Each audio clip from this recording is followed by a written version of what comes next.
Okay, Coach Coughlin, defense, soap, duels, Cleveland, Ohio. Beautiful, Yeah. Cleveland, Ohio. How are you guys doing? What's your club, by the way? Mauer Coughlin Wrestling Club. We're based out of Evansville, Indiana. Okay, another Indiana team. There's a team out of Indianapolis. They're pretty good, but what do you think of the competition here at the defense soap duels? Unbelievable. We loved it. Getting outside of our bubble, right? Getting outside of that comfort zone of where you're from and getting further out. The competition here was unbelievable. We got our butts kicked quite a bit, but we know what to work on now, so it's a good weekend overall. Were you in the bronze bracket or the silver? Bronze, I believe. Yeah. Bronze? Yeah. So how did you do in the pool wrestling? Did you go Owen? We went Owen, yeah. Owen, whatever? Yeah. And how are you doing in that bracket? Now we are, right now, 1-1, or 1-0. So, 1-0? Okay. Yeah. So you guys are still scrapping. Yeah. It's funny because I was talking to Mason Beckman. I don't know if you know who that is. He's one of the coaches for Quest. He's a two-time All-American. Yep. You're an All-American, right? Yep. Right? When you look at it, you guys have wrestled at the highest level, as far as in America. And then unless you want to go like through the ladder and try and get on Olympics and world teams, right? But you wrestle at the highest level. Yeah. Is it hard to dial it down a little bit for yourself?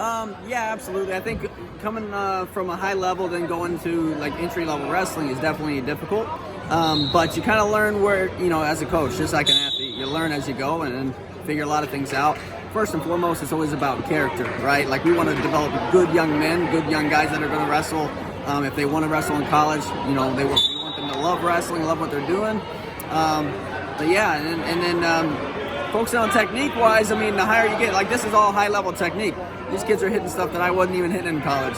So they're wrestling as a whole in America getting a lot better. Mason Beckman literally said the same thing. Yeah. He literally said what you said about being a good person, being a good man, and like how wrestling's it's merely a building block to make you a better person prepared for life. Why is that such a thing that you guys are into, and what do you think it says about, I guess, you and him as people though? Yeah, well, first and foremost, you want to be a productive member of society. I don't want to train the bums that don't want to do anything, right? So it's getting these kids the type of mentorship that they need. Keep them off the streets and do anything they shouldn't be doing. Wrestling's just a good sport. Get you, humility and just the effort that you have to put into it. It's going to pay dividends in the long run for these guys. When they get older and they have a job, they have a family, life gets tougher as they get older, and they're going to realize that, but they'll be prepared. Did you struggle with your transition from like being a D1 athlete, being an All-American, to like regular life? Because a lot of guys really struggle with that. I know they do. Yeah. And I even struggled. I was like a 500 NCAA Division I guy. But I struggled. I was like, oh man, I don't know, what do I do now, right?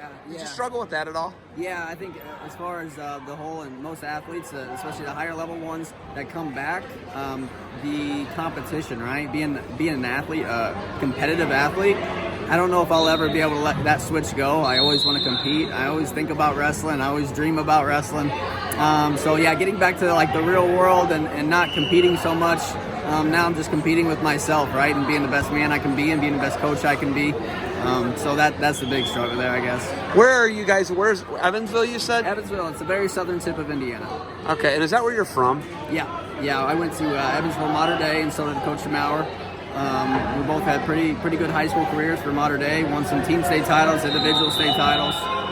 So it's a good program. Yeah, Indiana's changed though from when you were in high school to now, right? Because it didn't used to be all one division. It's still one division. It's still one division. Yes. Yeah. Oh my gosh. Yeah. That's hard to win. Yeah, it is. Wrestling in Indiana is getting tougher. Our top tier guys are really tough. So. How many state titles did you win when you were in high school? I won 2. I was runner-up as a freshman, sophomore, and champ as a junior and senior. Okay, and then what places did you take the NCAA tournament? One-time All-American? One-time All-American. I took 7th in the country. Listen, I don't think people get it. Yeah. Taking 7th in Division I, it's really tough. Mason was a 2-time. He took 6th twice. Yeah. It's crazy to think about some of the guys who made the round of 12 and who never made it. Yeah. Those guys are still really good, man, right? There are some big name guys out there that round of 12 guys, and us looking at it, it's like no reason to hang your head on it. Like they're tough men, and they went really far in the sport. But yeah, it's a very hard thing to do in one-time All-American, but let alone there's guys doing it 4 times now, and that just shows how tough we're getting as a whole. Looking at the level of wrestling, you just said it. These kids are wrestling at a level you didn't even wrestle at as a guy who took 7th in the country. How amazing is that? What does that say about what we're doing with youth wrestling in America today?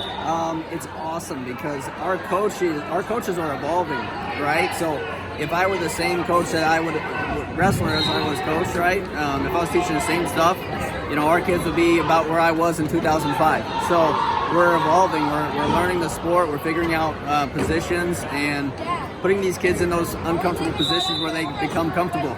So yeah, as a coach, coaches across the country, we're just getting a lot better, evolving.